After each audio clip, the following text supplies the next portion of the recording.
Scene 10. The Goblin Lair. As the group pressed deeper into the swamp, the canopy above grew denser, thick curtains of shadows stretching across the marshy ground.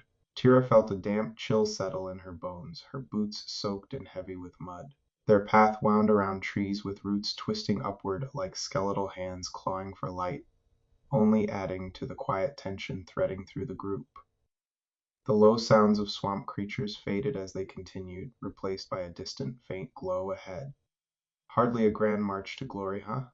Max's voice flickered in her mind, laced with dry humor. Tira's eyes drifted over the figures ahead, and she often found herself focusing on Bannock's steady pace, his calm and unwavering posture. He'd catch her staring and return a smile that felt reassuring, even warm, and Tira couldn't help but wonder if his kindness went beyond their roles as teammates. As they neared a clearing, dim firelight appeared through the thick foliage.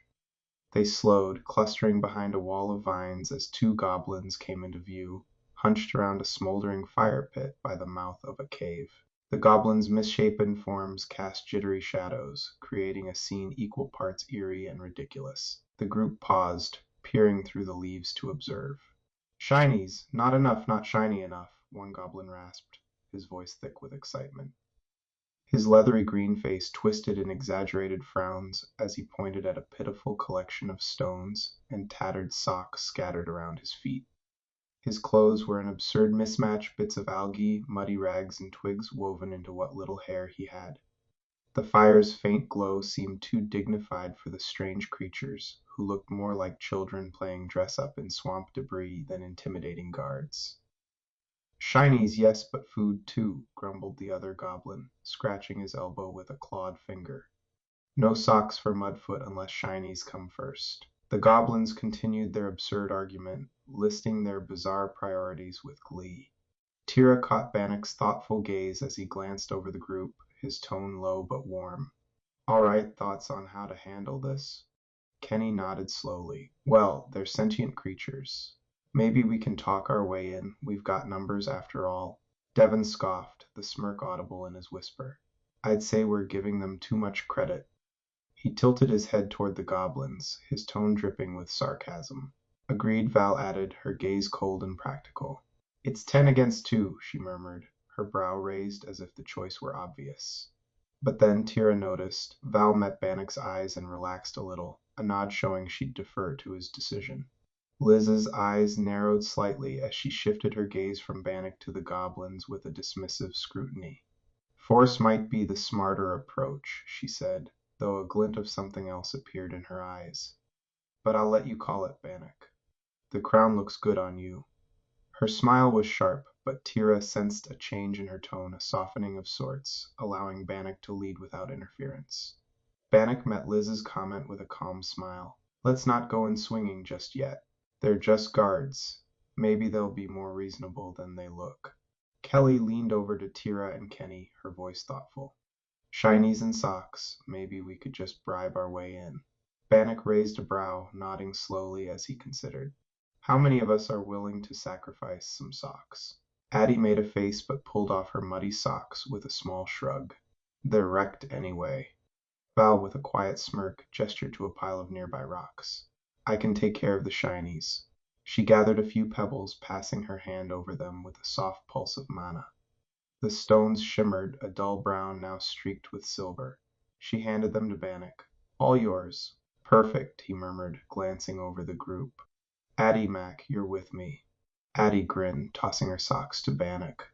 "It's an honor, sir," she joked. Mac, with a mischievous grin, smudged mud over Bannock's cheek. "You've got to look the part, dude." Bannock laughed, rubbing more mud over his face as he stepped forward with his diplomats. The rest of the group watched from behind the vines while Devon positioned himself at the edge, poised to act if things went wrong. Tira held her breath, watching Bannock's calm resolve as he approached the goblins, socks and stones in hand.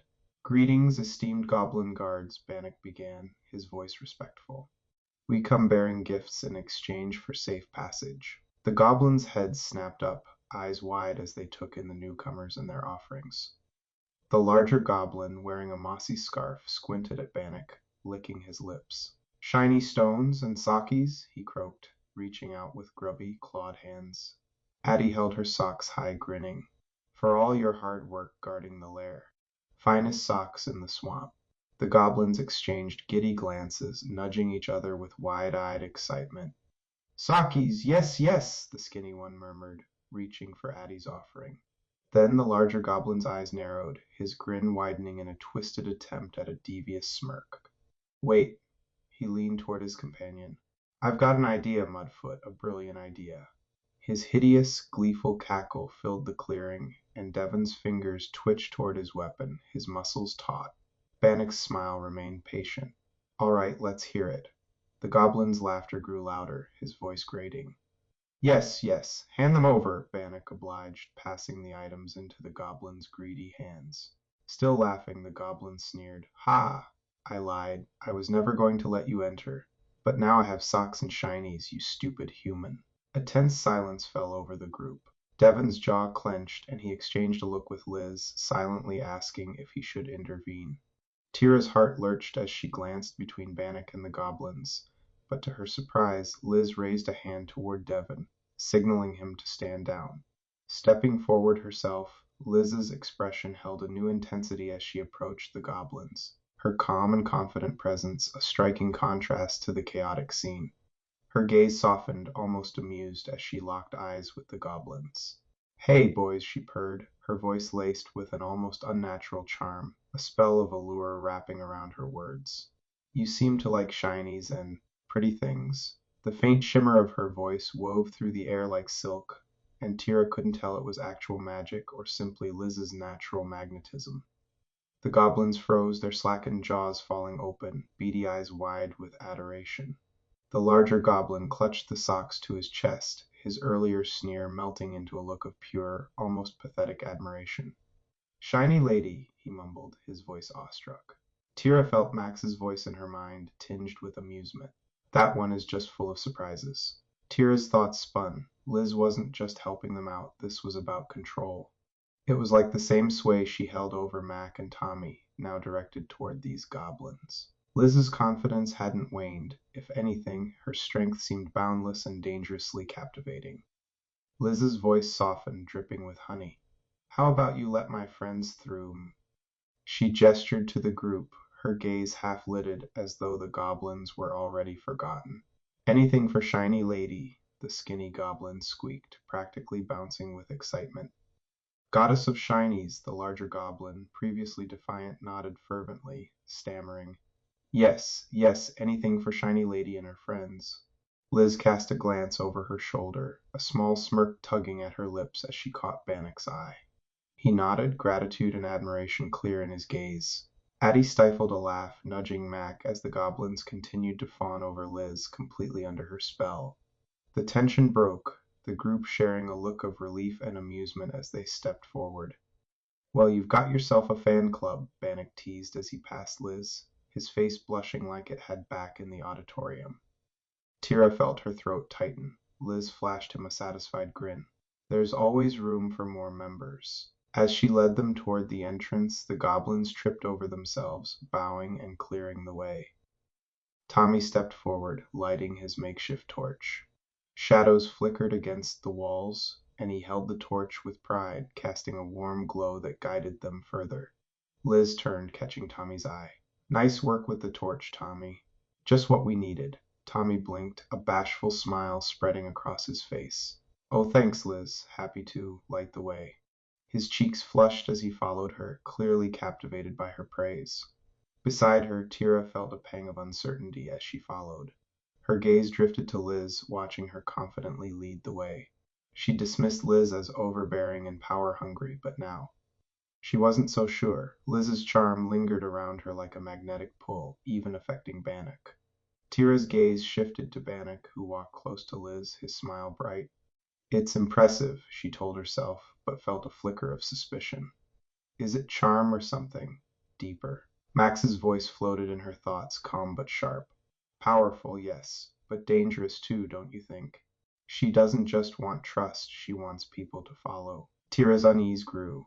Part of her admired Liz, the way she effortlessly held the goblins in sway, but another part sensed something cautionary. Liz was useful, yes, but at what point, she wondered, did useful become dangerous? When Liz moved away from Bannock, Tira approached him, her voice quiet. I didn't think she'd actually step in. Neither did I, he replied, glancing at her with a small smile. But I'm glad she did. The words settled over Tira like a weight. Though she'd only just met Bannock, their shared moments, his gentle encouragement, his steady presence, had felt real. But with a single spell Liz had swept in, drawing Bannock's admiration with a charm so effortless it felt unfair. Is this jealousy? Tira asked herself, glancing away as the group continued. As they stepped into the lair, the darkness closed in, a sense of unity settling over them. But as Tira looked ahead, she felt herself slipping, the dynamic shifting, her place in the group growing uncertain as they moved further into the shadows.